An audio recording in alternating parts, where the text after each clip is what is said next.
Welcome back. In this video, we'll be discussing potential data center proposals. So, as you may be aware, Dominica is commissioning its 10 megawatt geothermal power plant in February 2026. It might be March, but right now they're just testing it to see how it goes. And this is mainly a proposal just to talk about the data centers that could come either from local businesses, entrepreneurs, or foreign investment. So large-scale data centers. The main reason I'm against large-scale data centers is specifically because of the costs, the operating costs, the taxation to the grid, the space required, and these kind of things. But you have to build out the space, or you can lease space like Bridgemat. Bridgemat has massive room for data center, and it's an ideal location, being close to the Fonkolet power station. But the pros: more processing power, employment opportunities. The cost, higher energy consumption to the grid. As you know, this should be able to power about 20,000 homes, give or take, maybe 50,000. But again, give or take. The high rental cost due to the large space requirements, looking at the sizing.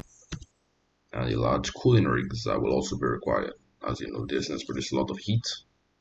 And if it's not like up in like Loda, Warner, the high elevated areas, then it will require massive cooling as well. We could do it from the rivers, take water from the rivers and pump it into data centers, but that's environmental cost. It depends on who you ask and all that. So my alternative is basically to get a whole bunch of laptops, wire them up via Ethernet. Make sure that they have Ethernet ports. That's for security reasons, and get like switches and just connect them to it.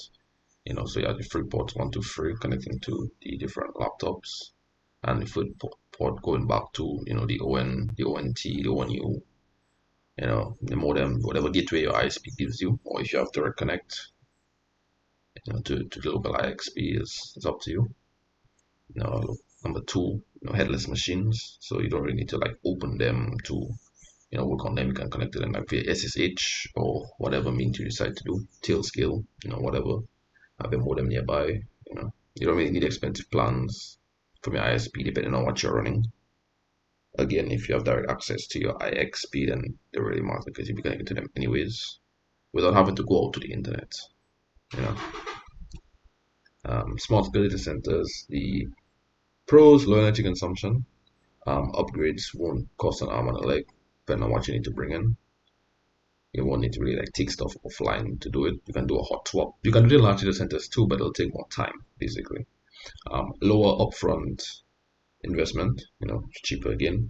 And you could run it from your home. So if you have like a room or a little closet, you can do a little thing there. The cons: you may need you might need like a bigger cluster of servers for additional processing power. So here, instead of having 3 laptops, you might need like 10, 15, 20, 50, 100, depending on what you need, right? Depending on what the use case is for. Alright, so to back up what I'm saying, as you can see right here, the laptops are at 16.73%, and just regular motherboards are at 25% import duties. So it'll be a lot cheaper. I think routers are at 17% import duties. So overall, it would be a lot cheaper to bring it in. All right. Interesting development. Now this just came out today. So I figured I'd just do this one time. The development of services under the .dm top level domain can act as a catalyst for building local hosting and digital infrastructure. As more DM-based services are hosted locally, the demand for reliable in-country connectivity increases, directly strengthening the role and value of the IXP, Global Internet Exchange Point.